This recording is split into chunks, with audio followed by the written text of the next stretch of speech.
In the previous video, we talked about diffusion, and diffusion is not possible in multicellular organisms because all the cells are not exposed to the surrounding environment.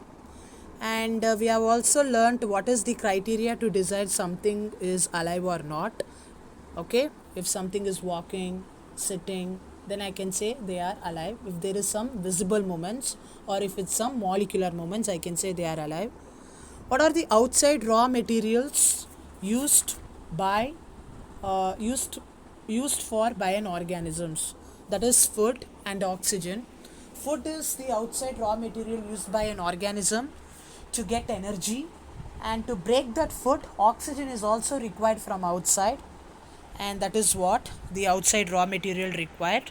And lastly, what process would you consider essential for maintaining a life? To maintain a life, all the processes are very essential, like respiration, digestion, excretion, transportation, reproduction, and response to stimuli. All the processes are very important or essential to maintain a life.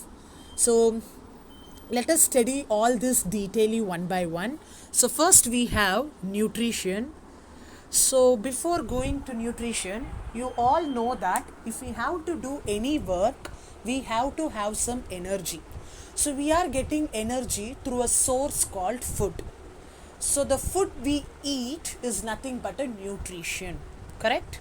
So that nutrition is responsible for the formation of energy at the later time. So we have two types of nutrition now. One is autotrophic nutrition and another is heterotrophic nutrition.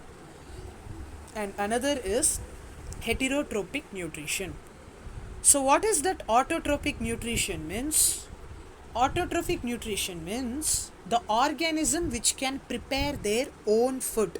For example, all green plants and bacteria. So all green plants are the good example of an autotrophs because they can prepare their own food by their own, isn't it? So all the green plants prepare their own food, so I can call green plants are an autotrophs.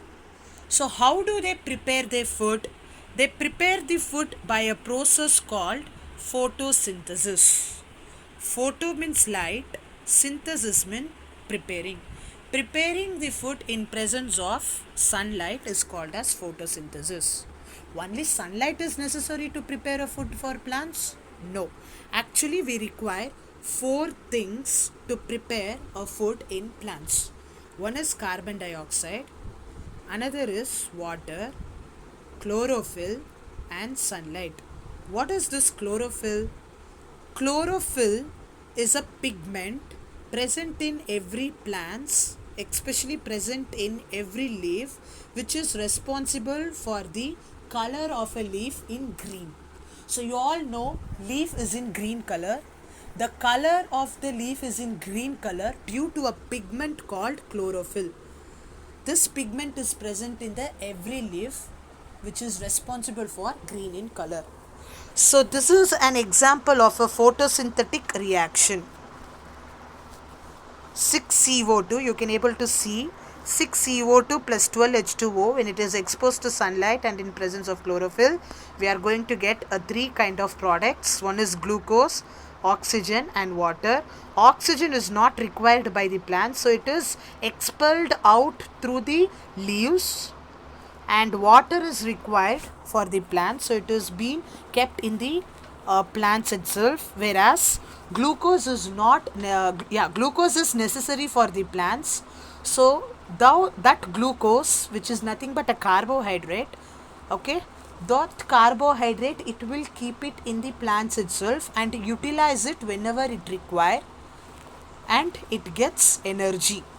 Sometimes what happen, no, if excess of carbohydrate or if excess of glucose is being produced in the plants, it will store in the form of starch.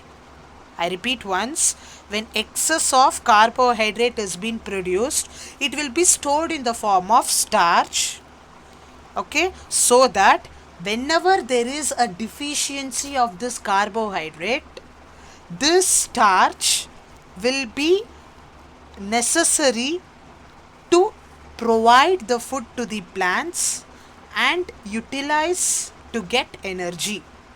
Got it clear? So whenever there is excess of glucose being produced in the plants, it is stored in the form of starch. It is stored in the form of starch, and it is starch is nothing but it is the energy, internal energy reserve, so that whenever there is a deficiency of glucose, then at that time what happens means this starch will provides food to the plants. Got it clear? So that is what's the role of starch. So not only in plants, even in animals also, whenever we eat excess of food, whenever we have excess of energy is been synthesized, then those energy and the food we eat is stored in our body in the form of glycogen. So remember, glycogen is for animals, where the food we eat is stored in the form of glycogen, whereas in plants it is stored in the form of starch when the food is synthesized excessively. Okay, now in the next video we are going to learn about what are all the following events that takes place during the photosynthesis.